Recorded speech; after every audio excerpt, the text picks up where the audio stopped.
sanggar di DKI Jakarta 700 lebih. Itu sanggarnya mau sanggar tradisional, sanggar teater, sanggar seni rupa, sanggar film, tari, kontemporer, lain-lain. Bahkan sampai kita ada sanggar badut ada. Khusus badut ada. Kemudian sanggar-sanggar lain itu banyak sekali. Kemudian kita punya komunitas-komunitas. Berkaitan dengan itu, maka yang disebut ekosistem berkesenian itu, dia prinsipnya harus begini. Bersegitiga begini. Segitiga ini di mana tim adalah titik kulminasi yang teratas gitu. Di mana semua orang yang pernah atau yang dapat tampil di Taman Ismail Marzuki sudah memenuhi kriteria atau proses kuratorial yang baik secara sempurna. Sudah ada standarnya karena melalui proses kurasi yang baik. Ke depan begitu. Jadi nggak ada pentas seni SD di sini, mohon maaf ya begitu ceritanya gitu. Siapa yang bawa? Oh, kami dari yayasan. Ya misalnya begitu. Atau dari SD, bukan itu. Tapi bagaimana dia menunjukkan prestasi yang sudah hebat di situ. Kemudian proses kurasi ini bukan berarti kita tidak memberikan fasilitas. Tapi nanti kita berikan jawaban, oh kamu boleh tampil tidak di Taman Ismail Marzuki, kamu tampil di tempat-tempat sebelum ke situ. Kesini adalah tingkat wali kota, tingkat kota administratif, namanya gedung GPSB atau gedung PPSB, Pusat Pelatihan Seni Budaya, atau zaman dulu namanya BLK gitu, Balai Latihan Kesenian. Itu ada di 5 wilayah, pakailah ini. Kalau belum juga, ada beberapa. Sekarang ada instruksi nomor 45 2020, taman, Perpetra, ruang terbuka, itu pakai semua, udah bisa. Nah, di sini kita berikan pelatihan. Nah, kemudian di sini sanggar-sanggar yang mesti kita pakai. Sehingga di sini jadi ekosistem yang baik. Siapa yang ada di sini? Ya, tentu yang di sini banyaklah di Taman Ismail Marzuki. Bicara Taman Ismail Marzuki, Taman Ismail Marzuki adalah sebuah area luasnya 7,2 hektar. 7,2 hektar, Pak. 7,2 hektar itu dikelola, dikuasai dan dimiliki oleh Pemprov DKI dalam hal ini Dinas Kebudayaan. Tapi yang melalui proses revitalisasi cuma 5,1 hektar, Pak. 5,1 hektar. Yang 2,1 hektar itu tidak kena revitalisasi. Jadi 5,1 hektar itu direvitalisasi. Yang 2,1 hektar tidak direvitalisasi. Yang mana itu 2,1 hektar? 1, 2, 3. Yang pertama IKJ. IKJ emang dibangun? Enggak kan? Yang kedua, gedung teater. Teater kecil. Teater kecil, teater besar dibangun? Enggak kan? Yang ketiga, tahu yang nggak jadi-jadi itu? Gedung perpustakaan yang roboh, gedung mangkrak itu. Nah. Arsip itu. Ya. Tiga area ini tidak terkena revitalisasi. Yang ini 5,1 hektar itu didapat penugasannya kepada Jakarta Propertindo. Kenapa begitu? Karena revitalisasi itu ini yang sifatnya mulai tadi saya bilang ada perencanaan, direncanakan, makanya diadvokasi terus gitu. Pembangunan dibangun, dikelola, pengelolaan, dirawat. Dirawat kan belum jadi. IKJ, gedung teater, mangkrak ini tidak termasuk revitalisasi karena dia tidak direncanain, tidak dibangun, ya kan? Dan belum dikelola, belum juga dirawat. Yang ini di luar kewenangan ini. Masih otonom mereka. Otonom. Revitalisasi pun ada 2 jenis. Ada yang sifatnya fisik, ada yang sifatnya non fisik. Yang fisik yang sekarang kita lihat Jakpro itu lagi membangun, itu revitalisasi fisik.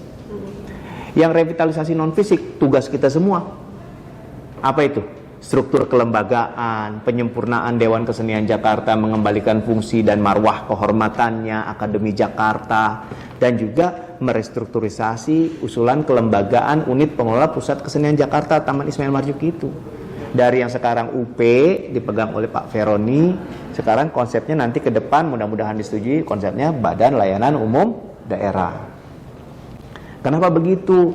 Kalau yang sekarang model UP dikasih dia anggaran, dikasih anggaran di 1 tahun anggaran 2022, tanggal 30 Desember nanti dia harus mempertanggungjawabkan semua itu, dikembalikan lagi, mau lebih mau kurang kembali lagi tuangnya, bahasanya begitu.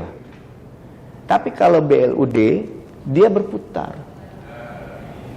karena dia konsep Januari, kan kita kadang-kadang mau Januari, wah anggarannya belum turun, misalnya begitu. Pernah nggak kebayang begitu kita mau main? Nah, kita nggak mau begitu. Di satu sisi pun yang sifatnya BLUD itu dia juga mencari potensi-potensi yang ada. Misalnya bekerja sama dengan pihak lain, pengelolaan parkir bagaimana, pengelolaan kantin misalnya seperti koperasi dan lain-lain. Itu nanti berkembang. Nah, bagaimana proses ini dipahami sebagai sebuah bagian dari transformasi tim, si Jakpro juga harus berpikir bahwa this is not a profit oriented, this is for public services. Itu yang penting. Jadi bahasa profit oriented berarti mengarahnya kepada not for profit oriented. Kenapa? Kita semata-mata untuk benefitnya yang kita ambil. Apakah ini bisa terjadi? Kita bisa lihat dari feasibility study atau studi kelayakan dari Jakpro itu sendiri. Dia membangun, itu terlihat jelas kok di dalam feasibility study-nya atau di FS-nya itu, bahwa dia masih membutuhkan subsidi. Permasalahannya kembali ke arah bagaimana kita memberikan aktivasi berkesenian di dalam proses revitalisasi non-fisiknya. Itu tugas kita barengan.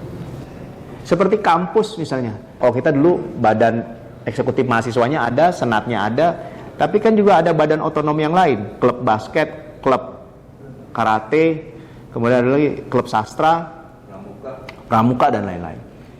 Taman Ismail Marzuki pun begitu nanti. Dia akan membuat sebuah ekosistem di dalam kelompok-kelompoknya, dan itu hal yang wajar karena dinamika sebuah area kan itu Taman Ismail Marzuki. Masyarakat kesenian ada lagi. Masyarakat kesenian Jakarta adalah kita semua, kalian semua, bukan saya. Tapi musyawarah kesenian Jakarta ada saya. Musyawarah kesenian Jakarta sesuai peraturan gubernurnya itu harus dilaksanakan paling tidak 9 bulan sebelum berakhirnya masa kepengurusan Dewan Kesenian Jakarta, karena dia yang mesti jalankan. Masyarakat kesenian Jakarta itu bukan institusi resmi kelembagaan, yaitu orang-orang ini. Itulah masyarakat kesenian Jakarta.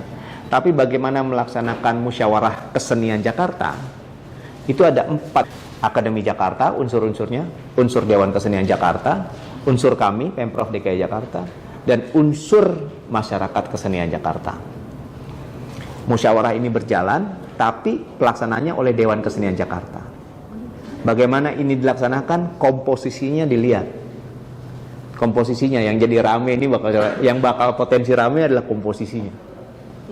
100% ini, 4 unsur ini, komposisinya bagaimana? Itulah panitia dari Musyawarah Kesenian Jakarta yang punya peran. Bagaimana misalnya unsur Akademi Jakarta jelas, misalnya siapa saja orang jelas, unsur DKJ jelas, unsur Pemprov jelas, unsur masyarakat kesenian Jakarta. Kriteria ini yang mesti dibahas bersama. Iya, betul. Harus dibahas bersama. Kualifikasi seseorang atau sekelompok orang untuk masuk ke dalam kegiatan aktivitas Musyawarah Kesenian Jakarta tentunya sudah dipikirkan matang-matang oleh Dewan Kesenian Jakarta.